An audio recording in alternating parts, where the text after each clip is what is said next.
Hello everyone, today we are going to have a look at the pointless top 10 temples in World of Warcraft. Let's explore them. Hello everyone and welcome back to another episode of Pointless Top 10, a show where we make top 10 lists out of pointless things. Why are we flying by this pointless statue in Booty Bay? Because inside pointless things are treasure. Let's begin. 10. Number 10 is the Temple of Akunda, and the Temple of Akunda is in Vol'dun. It's this really cool thunder lizard temple. It's got a bunch of lightning I had all over. fun in this It's got really quest cool thunder lizard statues and monuments. It's really cool. So that's not the only reason I picked it. It actually has some really cool lore behind it as well. The temple welcomes Zandalari exiles who seek sanctuary from the dangers of Vol'dun, and through a sacred ritual, Akunda enters the minds of his followers and removes the memories that causes them pain. Yeah, there's like a quest that when you speak to some NPCs, they have no clue who they were before and stuff. Yeah. You know what? I would actually say Vol'dun, and that's also partially because of the unlocking the Vulpera allied race questline. I really loved questing in BFA in Vol'dun. I thought there were like some really cool quests, and yeah, this with like the lore and how like some of the Zandalari, they were like exiled to there and stuff. I just think this whole zone has something interesting about it. Ritual, Akunda enters the minds of his followers and removes the memories that causes them pain. His followers then all rename themselves Akunda and start a new life. Yeah, at they have the strange temple. names. Northwest of the temple lies the Eternal Spring, ensuring that his followers never know thirst. Red Rock Mesa stretches north of the temple towards the Valley of Sorrows, where Akunda stores the unwanted, painful memories he takes from his followers. But this is where it starts getting crazy. So you and a bunch of NPCs travel to the temple in search of War Guard Rakera. You may have done this if you did the BFA quest line, and you may have not even known what was going on, because I know I didn't. And then you arrive there, and Akunda the Exalted greets you, and he gives you a bunch of tasks and allows you to enter the temple proper. Once inside, you discover Rakera, but find that she's lost all of her memories. Akunda the Sensible reveals that Akunda followers have started losing not only their painful memories, but all their memories, and send you to go investigate it in the Valley of Sorrows. And it turns out Akunda the Exalted poisoned the Eternal Spring, stole Akunda's memories, and used Loa's power to wipe the minds of the followers. But with the help of Akunda powers of the storm, the adventurers kill Akunda the Exiled, freeing Loa and allowing them to restore the memories of his followers. And after all this, all of the Akunda followers abandon the Akunda name and return to their true names. So, that's kind of good. A wacky, wild story. I mean, if you want to go play that quest line again, you should go check it out. But that's why it's the Temple of Akunda is number 10. 9. Number 9 is the Temple of the White Tiger, and the Temple of the White Tiger is an ancient training ground protected by an... That's for the class hall of the monk during Legion. Oh, I really loved this one actually. And at some point this was actually being, okay, spoiler alert, but attacked like, The White Tiger, and the Temple of the White Tiger is an ancient training ground protected by an elite force of martial priests along with the spirit of the White Tiger itself. And whenever I see the Temple of the White Tiger, it really just reminds me of Pandaria. This was just one of those standout buildings, right? Like wherever you go, if you go to all the zones, I just remember being in Kunlai Summit and always seeing this temple because it was just high up in the mountains. It had really cool architecture, like you walk around, I think it was and you the can go up a claws. little path to get to the temple. It was for Windwalker monk, I think, that you returned here during the class hall. Yeah, I think this was for Windwalker because you have to fight there and stuff. It's actually really cool. And it was just, it just stood out. And of course, being the Temple of the White Tiger, there is Shuan, which I don't think I said that right, but that was my best shot at it. The White Tiger is one of the 4 wild gods known as the August Celestials who dwell in Pandaria. Zhuan watches over the Kunlai Summit from the Temple of the White Tiger and is sometimes referred to as the Northern Celestial. And in the original 4 symbols of Chinese mythology, which the August Celestials are based on, the White Tiger is in the west, not the north. So there's some fun facts about all that, and that's why the Temple of the White Tiger is number 9. 8. Number 8 is the Temple of Zin Malor, which was a once prominent Night Elven temple to worship their goddess Elune. And it actually has a very similar structure to the Temple of the Moon in Darnassus. The temple is currently occupied by the Spitelash tribe of Naga, one of which is this guy who is just standing a little awkwardly. You know, it's not the most conventional standing style, but you know what? He's doing his thing. He's having a good time. I'm not going to judge. It's a bug. It's a glitch. And the crystal of Zin Malor once rested here, but it was stolen by the inhabitants of Keltheril in Winterspring. One of my favorite parts about the Temple of Zinmalor lore, though, comes from Wowpedia, and it says the temple has at least one underground royal vault, which contains a chest of Pandaren design, the last gift the Pandaren gave the Highborn before cutting ties with the Night Elves. Oh. The Pandaren said it contained all the arcane magic the Highborn would ever need, but was in fact completely empty. The gift was actually a message of advice and wisdom to the Highborn that they did not actually need arcane magic at all. I just imagine some elf opening this up and being like, dude, where's the arcane magic? And they're like, the who stole arcane it? magic is inside of you. It's the friends we made along the way. And he's just like, yeah, but really, like, where is it? I want my magic. Either way, that's the Temple of Zinmalor. It looks... You know what this reminds me of? But unfortunately, I forgot the name of this movie. But there was like one movie I watched as a kid. And there were like a group of other kids, and they found a map that shows, oh, there's somewhere a treasure. And then they go on this journey to find treasure. And at the end of the day, after all the events, they actually do find a chest, and they are very happy, and they think there's treasure. And inside this is something like a leather that reminds them of the true gift is friendship or something like that. I forgot the name of this movie, but I watched it as a kid, and I was also kind of upset at the end of this movie because I was like, wait a second, they find the treasure and there's just a small piece of paper inside. And it's like no gold, no nothing. And they had like really trouble finding it and stuff. So I felt like sorry kind of for the group. But there was a bigger lesson to be learned, that the gift was actually this adventure to the kids. And them having a stronger friendship. And if I'm not mistaken, they kind of had like issues with each other before going for the treasure, right? It actually made them bond with each other more or something. So there is like a good lesson to be learned from this adventure for the kids, right?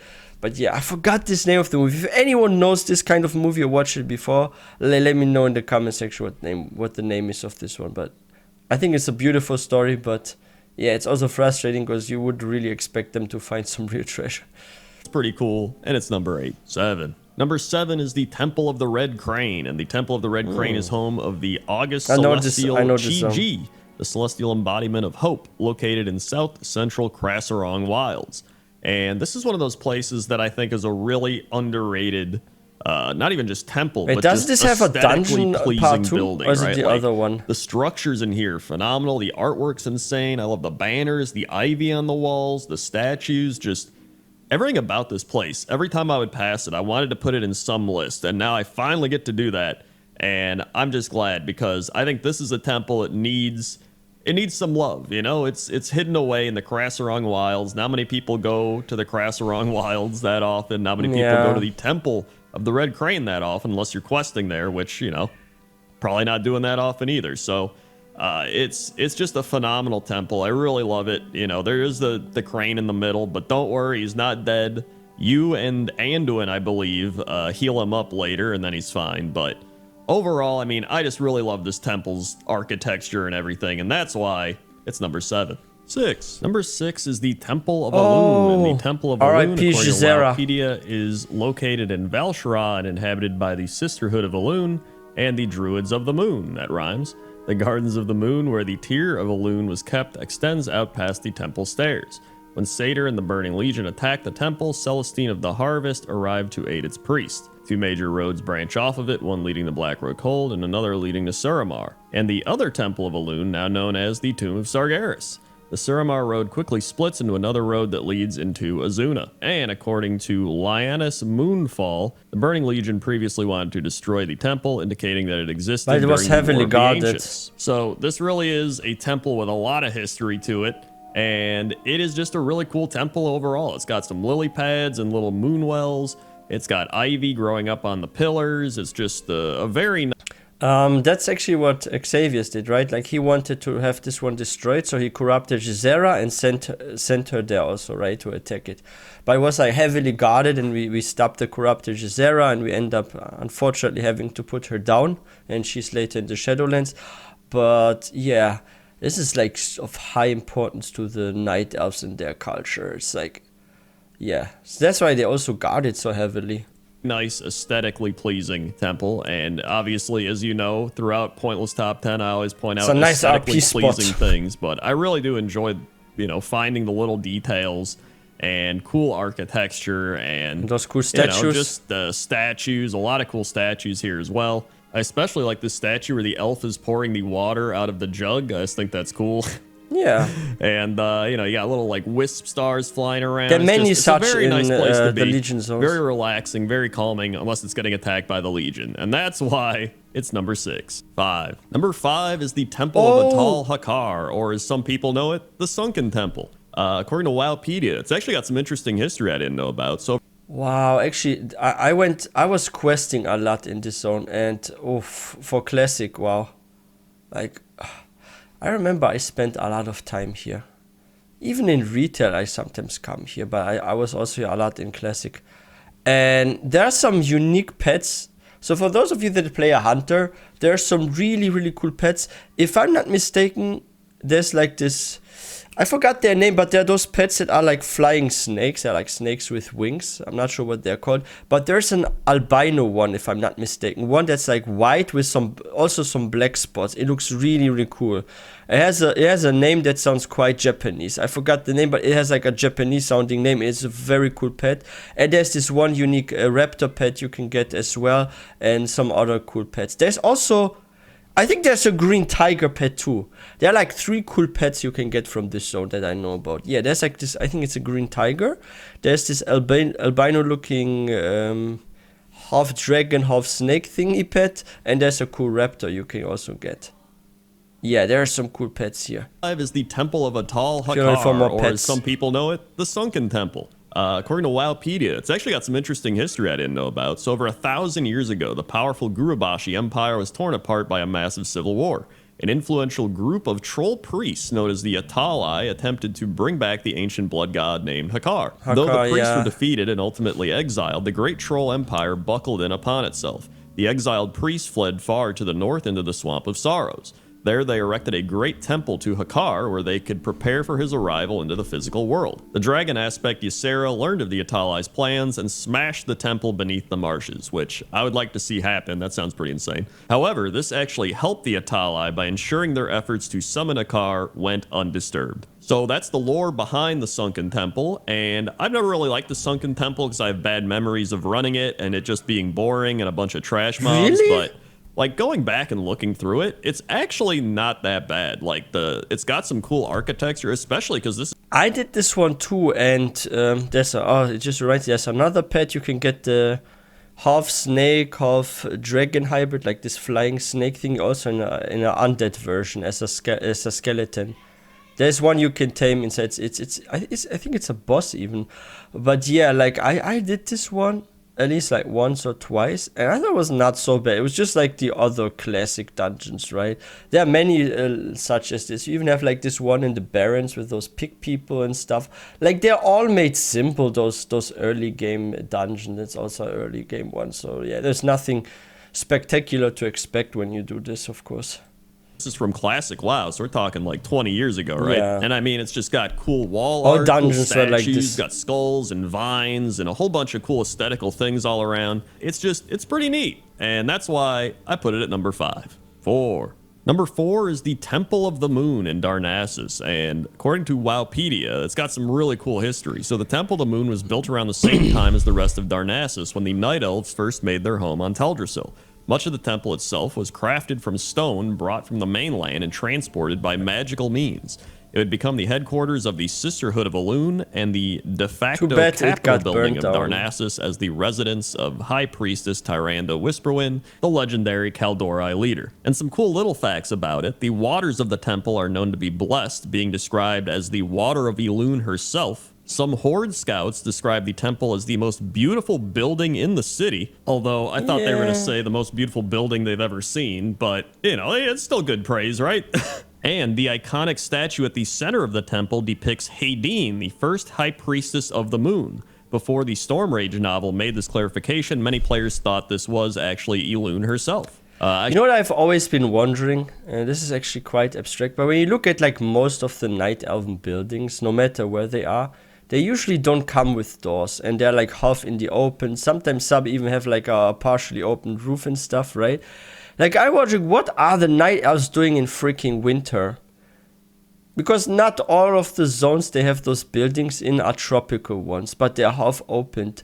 Are they just sleeping in the freaking snow? Do they let like some snow get into the buildings? Like, are they all freaking hibernating? Are they just wearing 5 times the amount of clothes, or what are they doing in winter? Like, it's something I don't get, why they never gave them doors or anything, or have like half open buildings, because in winter this must be freaking cold, like OMG. Although I thought they were going to say the most beautiful building they've ever seen, but, you know, it's still good praise, right?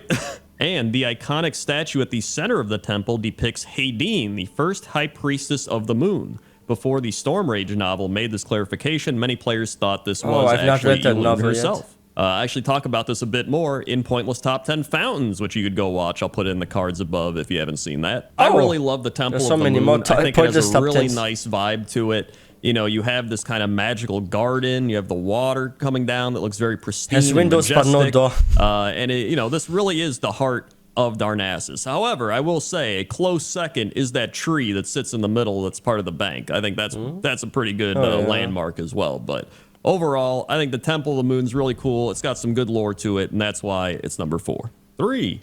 Number 3 is the Netherlight Temple, which is actually the Priest Order Hall. And I didn't even think of this one as a temple until I was researching everything. The temple is said to be hidden deep within the Twisting Nether, deep in Legion territory, and the Legion have been looking for it for ages, but were never able to find it until recently.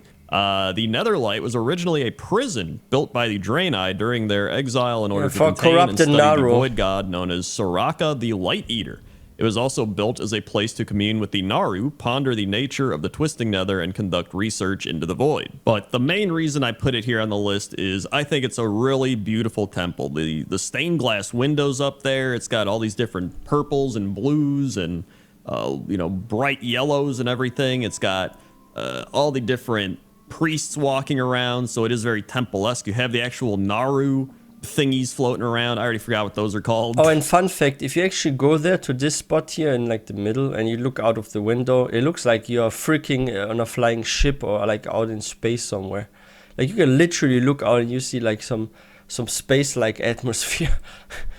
But I really just love a lot of the stuff in here. It's a really big temple. I especially like the void area where there's all the different candles and you see like there's just, you know, hundreds and thousands of candles. Looks like some satanic really ritual cool. site. And I really like the way the sunbeam or the sun shaft or whatever is like shining through the ceiling, even though I don't know how that's even happening because we're in the void or whatever. But I guess, you know, it's the light, right? So maybe the light is doing that, like the actual order of the light, not like light they generate. I don't even know. I don't know how any of it really works, to be honest, but I just think it looks cool. And I actually really enjoyed this order hall back when I was a priest coming here. So that's why I put it at number 3. 2. Number 2 is the Black Temple slash the Temple of Karabor. And before the shattering of Draenor, the Black Temple was once called the Temple of Karabor, a sacred site to the Draenei, which served as the refuge of Prophet Velen. And if you go to Draenor, or I guess you can still go to Draenor, you can see there it is, the Temple of Karabor. You can walk around as it used to be. Looks so nice here, right? See what it used to look like and, you know, really appreciate it before you go to the Black Temple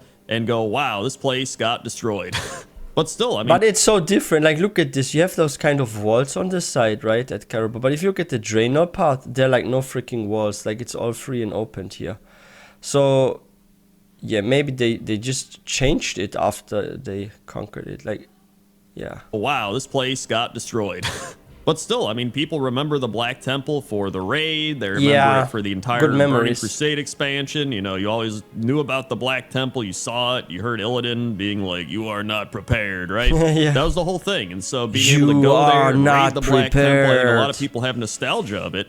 And I'm not going to lie, when I was making this list, I didn't even think of this because I almost didn't consider it a temple, which sounds kind of dumb, but I was like, wait a second. It's like a city. The Black Temple slash Temple of Karabor. That's like one of the most prominent temples in the game. So I was like, how can I not include that in the list? And a fun little fact here was in the Frozen Throne, the Black Temple was called the Black Citadel, and it was actually situated in the Hellfire Peninsula instead of Shadow Moon Valley. So fun little fact there, but you know, I had to put it on the list. It's so notorious. I had to put it way up there, and that's why it's number 2. And number 1 is the Temple of Kimbul, or Kimbul, whichever it is. I love his temple. It is easily one of my favorite temples in the game. I mean, you might even say it's my favorite. The entrance is nice, right? I really love this temple. It is the temple that made me want to make this list, because I remember flying around and seeing this, and I was like, dude, temples. I love the tiger head entrance. I love the moss growing everywhere, the trees kind of overtaking it, the rocks, the pathway leading up there. It's like my favorite aesthetic. You know, the dim lighting with like the blue, purplish, orange. You know, it would be so cool if we had freaking player housing in WoW. Like, I would get this as a player home for my freaking troll character. Like, I would move into this with my troll. Like, this is such a cool, like, looking, like, aesthetic. Like he said, like, with the entrance and stuff. Too bad we never got really housing in WoW. Because imagine you could have, like, houses, like, based also on the race by look, right? So you could have this sort of kind of troll temple, right? And if you're like a dwarf, for example, you can also buy a house that's like partially in a cave or something. Like you have like this outside kind of building, but it leads into a cave or something. Yo, they could have done such cool things with the housing because we have so many races and they all have their distinct architecture that looks like different and stuff. And we have this actually in Elder Scrolls Online where you can buy like homes for like housing. And they're based on some racial architecture, right? So you have like those kind of mud houses for like the Argonians. You have like those wooden large structures for the Nords. For the Orcs, you have those strongholds and stuff. Like, it's really, really cool. Overtaking it, the rocks and the pathway leading up there. It's like my favorite aesthetic. You know, the dim lighting with like the blue, purplish, orange glowiness. Like, I love everything about it. And if you're curious about some lore behind the temple, pretty much the temple of Kimball centuries ago was attacked by an army of Naga led by summoner Mapilja. Kimball arrived too late to save his Zandalari worshippers from death, and as he killed Mapilja, she cursed the souls of his followers to unending torment. Now the temple lies abandoned and broken, and its entrance sealed by a magical barrier that only opens to whoever holds the Ring of Tides. Seeking refuge from the Stormcoil Naga, the Tortolans travel to the temple to seek Kimball's protection. You obtain the Ring of Tides and enter the temple, but Kimball informs you that Honor would now not allow him to accept new followers until the souls of his original worshippers were freed from the curse. With Kimball's help, the adventurer travels through the spirit realm, vanquishes Mapilja's spirit, freeing Kimball's followers, and at the same time, the Naga attack the temple, but Kimball transformed the adventurer into his avatar in order to fight off the invaders. Once the assault was repelled, Kimball accepts the Tortaka followers and allows them to move into the temple and use it as refuge. So that's why you see a bunch of Tortolan over here. And overall, I mean, that's some cool lore, but I really just like the way it looks. I'm not going to lie. Yeah. And that's how why that jumps it's at the entrance. Hey, everybody. Thanks for watching this episode of Pointless Top 10. Make sure to like, comment, subscribe. And this was really interesting. And yeah, too bad that there's no pet for the hunter that has like the same skin as Kimbo. Like imagine you have like this tiger, like blind on one eye with a scar and has like those long teeth and stuff and the reddish hair. Yo, that would be so freaking cool. Too bad it's not available yet, but yeah, we keep getting more cool hunter pets and stuff, so it's nice. And those temples, like they bring back memories, especially like the classic ones and stuff. Like I haven't been there in ages, but to see this now again, even like, it just brings back some nice memories of like years past, right? Which was your favorite temple, by the way? For me, I don't know. Maybe actually my favorite one is the one Darnassus, right? Like the Night Elven one, because it just looks so nice. It's like such a prominent building and stuff. That's like maybe my favorite one here, actually. Yeah, which one's your favorite? Let me know in the comment section. And if you guys are new to this channel, please don't forget to hit that subscribe button for more content. If you guys enjoyed this video, please don't forget to give this one a thumbs up. And I will see you guys next time.